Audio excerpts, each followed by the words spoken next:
અમદાવાદના SP ring road પાસે પીસીબીએ દરોડા પાડ્યા હતા। દાસન સર્કલ પાસેથી દારૂ ભરેલું એક કન્ટેનર ઝડપાયું છે। ચંડીગઢથી વડોદરા લઈ જવાતો દારૂનો જથ્થો જપ્ત કરાયો છે। 1 કરોડથી વધુની કિંમતની 22,000 જેટલી દારૂની બોટલ જપ્ત કરાઈ છે।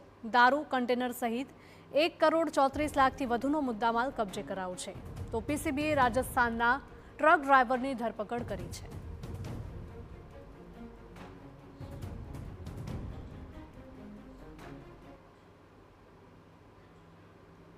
વડોદરામાં પુષ્પા સ્ટાઇલમાં દારૂની હેરાફેરીનો પર્દાફાશ થયો છે। ટેન્કરમાં ચોરખાનું બનાવી વિદેશી દારૂ સંતાડ્યો હોવાનો ખુલાસો થયો છે। એસએમસીની ટીમે ફિલ્મી અંદાજમાં પીછો કરી ઝડપી પાડ્યો હતો। દેણા ચોકડી પાસેથી પસાર થતું ટેન્કર ઝડપાયું હતું।